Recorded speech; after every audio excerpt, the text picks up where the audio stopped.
Welcome to Heartbloom TV. Let's meet Sir Mako Custodio. Hi, good morning, Sir Mako. Morning.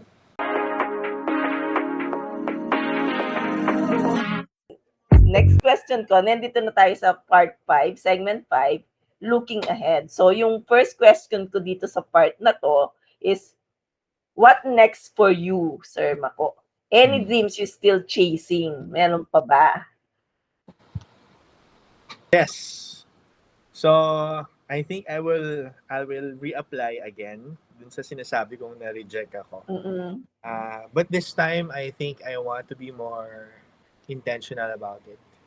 I want to be more open about it. Na feeling ko kasi yung in-apply ko na course is different. Hindi ko ata siya talaga kailangan. Pero nung binabasa ko na meron akong isang author na galing pala dun sa school din na yun, na sabi ko, wow, grabe. And he talks about education, using creativity in education. Like, how can people be more creative in terms of output, in terms of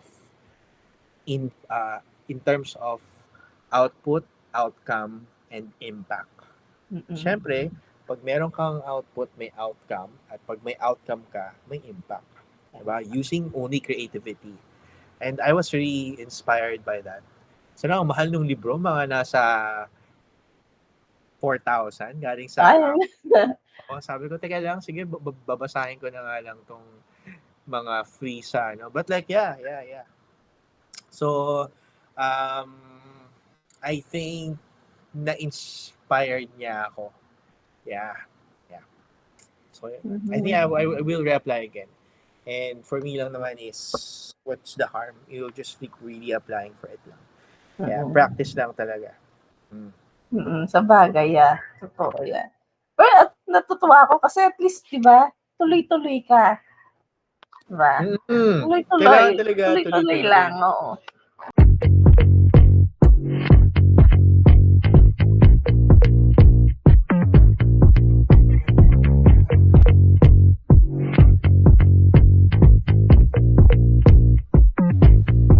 If you could leave our viewers with one message about turning struggles into strength, what would it be?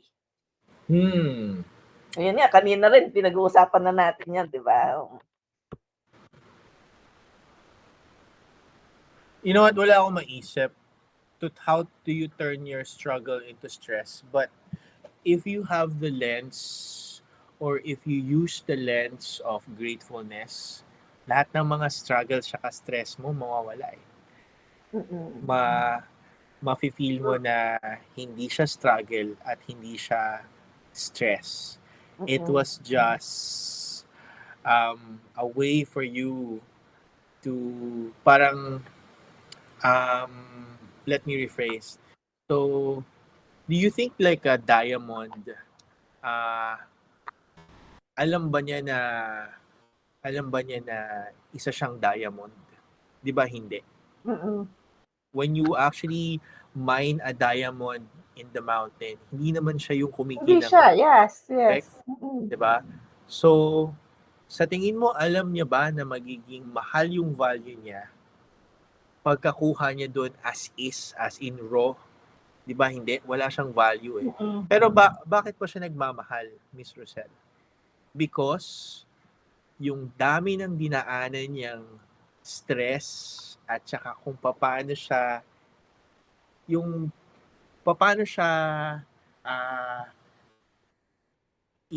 inilagay dun sa machine na may ilan ba yung facet ng isang diamond? Napakadami. So yun yung stress na pinagdaanan niya bago siya maging makinang na diamante.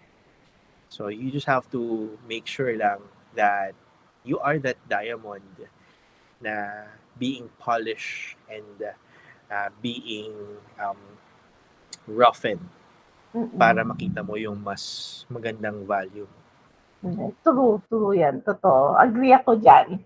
Kasi feeling ko yan, di ba? Siyempre, at the moment, pagka nag-struggle ka, parang feeling mo, pasan-pasan mo yung mundo, di ba? Parang, ano ba to? Malas-malas ko naman. Di ba yung mga ganon, yung feeling mo, parang hindi man ako swerte. Pero hindi mo alam, iyon yung magpapastrength sa'yo.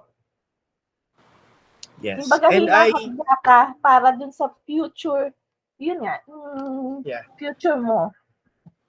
I feel, Miss Rosel, that ang mga taong lagi na lang mahilig mag-complain, kulang siguro sila sa haplos ng gratefulness. Kasi pag halimbawa, you're grateful for something, hindi mo siya mafe-feel. Hindi mo ma-feel, oo. Kasi meron kang hinahawakan. Pag nakakaramdam ka, saka yung siguro yung faith din kay God. I think. Yeah, kasi pag feeling mo yung ganyan, down na down ka, pagka kausapin mo lang siya, parang gumagaan yung pakiramdam mo. And then you feel na, ay di, may ano pa, meron pang bukas, di ba? Oh, so, may question ka pa ba? Ayun na yung last. Okay na ba yun? Alam sa last. Okay. That was the last question. Thank you, Sir Mako, for reminding us that creativity, when fueled with compassion and courage, can truly change lives.